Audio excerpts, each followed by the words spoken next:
सभी अतिथिगण, आज के कार्यक्रम के chief guest Mrs Madhavi Khode Chaure ma'am, Ramai महिला मंडल के अध्यक्षा श्रीमती बेबीताई गजबे मैम, इंपीरियल मनी के संस्थापक मिस्टर दीप गजबे सर और आज के कार्यक्रम के अध्यक्ष मिस्टर सुरेश नारनौरे सर व आज के कार्यक्रम की उपाध्यक्ष श्रीमती वीणाताई गजबे मैम और यहाँ उपस्थित वेंकटेश नगर व NIT घरकुल परिसर के सभी गणमान्य अतिथिगण को मेरा सप्रेम जय भीम। जय।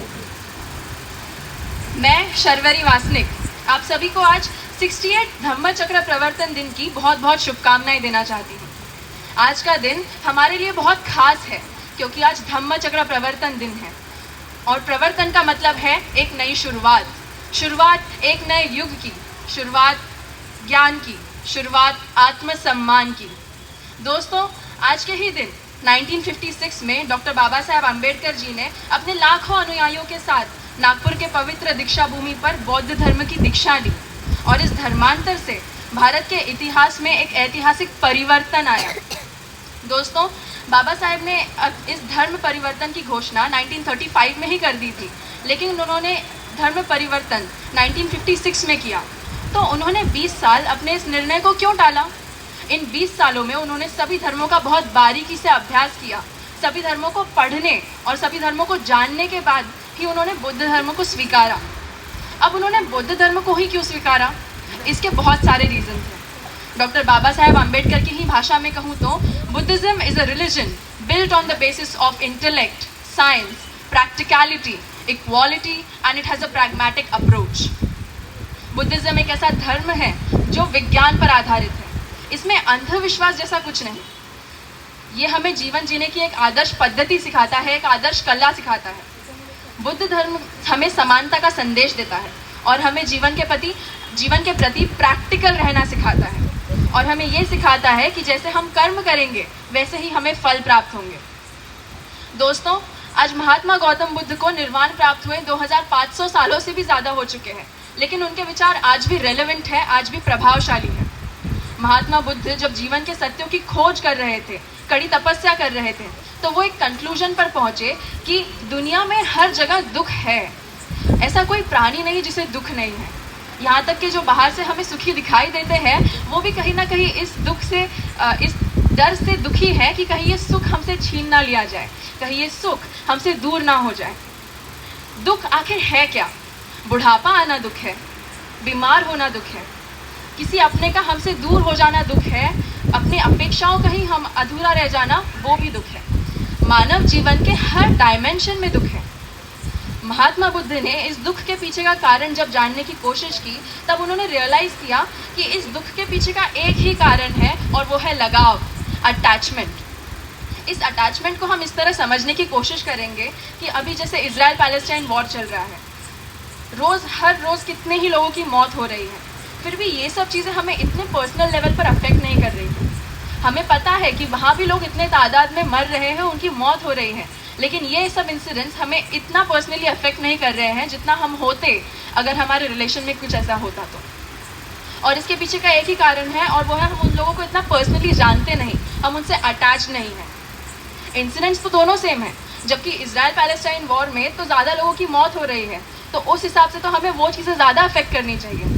लेकिन हमारे रिलेशन में कुछ ऐसा हो तो हमारे दुख की इंटेंसिटी हमेशा ज़्यादा रहती है, क्योंकि अटैचमेंट, एक ही रीज़न है अटैचमेंट।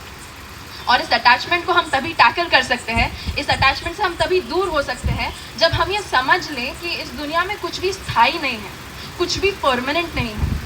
हमारे इमोशंस, हमारे प्रॉब्लम्स, यहाँ तक कि हमारे बॉडी के सेल्स भी परमानेंट नहीं है, ये भी चेंज होते रहते हैं।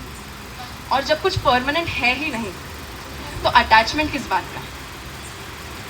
और इसी आइडिया को महात्मा बुद्ध ने 4 आर्य सत्य का नाम दिया है, जिसे हम the 4 noble truths of Buddhism भी कहते हैं।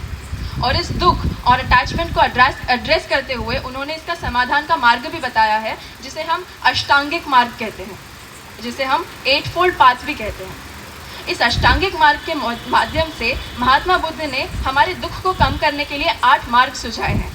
इस अष्टांगिक मार्ग का पहला तत्व है समदिति, right view. It means to acknowledge suffering, दुख को एक्सेप्ट करना, उसे स्वीकारना। सही समझ की शुरुआत तो इस बात को स्वीकार करने से ही होती है कि दुनिया में और हमारे जीवन में दुख और कठिनाइयाँ हैं और आते रहेंगी, और इसके साथ जीवन की धारा को एक्सेप्ट करना, to accept the flow of life is right view, समतिथि। इसके बाद आता है राइट माइंडफुलनेस, समसति। इसका मीनिंग है कि हमारे शरीर, हमारे भावनाओं, हमारे मन को दुख को कम करने के लिए जागरूक करना, उसको अवेयर करना और अपने दुख की जड़ तक पहुंच पाना, उसे आइडेंटिफाई कर पाना। उसके बाद आता है राइट इंटेंशन, समसंकल्प। हमारे दुख को ओवरकम करने के लिए हमें एक लक्ष्य निर्धारित करना, एक गोल सेट करना जिसका इंटेंशन सही दिशा में आगे बढ़ना हो। इसके बाद आता है राइट एक्शन, समकमा।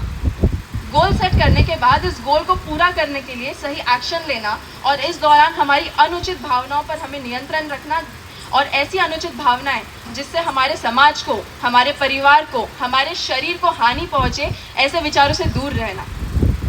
फिर आता है राइट एफर्ट, समव्यायामो। जो हमने संकल्प किया है, जो गोल सेट किया है, उसके पूर्ति के लिए कंसिस्टेंटली और पूरे विल पावर और शक्ति के साथ एफर्ट्स डालना। 6 नंबर पर आता है राइट स्पीच, समवाचा। हमारे अंदर की कटु भावनाओं पर नियंत्रण रखकर अच्छी वाणी का प्रयोग करना। हमारी वाणी से किसी का अपमान ना हो, इस बात का ध्यान रखना। अपनी वाणी से जितना हो सके उतना दूसरों को खुश रखना। इसके बाद आता है राइट लाइवलीहुड, सम आजीवा। इसका मतलब है कि हमें हमारी आजीविका इस प्रकार से अर्जित करनी चाहिए कि जो हमारे समाज के लिए नुकसानदेह ना हो। 8वें नंबर पर आता है राइट कॉन्सेंट्रेशन, सम्म समाधि। मेडिटेशन के जरिए मन को स्थिर बनाना और अपने अंतर्मन के बारे में चिंतन कर दुख से ऊपर उठना। दोस्तों, महात्मा बुद्ध ने बताए हुए इस अष्टांगिक मार्ग को हम समझकर, उसे अपनाकर हमारे जीवन में उचित परिवर्तन ला सकते हैं, और जीवन में सर्वाधिक परेशान करनी इस भावना दुख को समझकर, उसे स्वीकार कर, उसे प्रॉपरली हैंडल कर सकते हैं और अपने जीवन पथ को आसान बना सकते हैं। आज के मेरे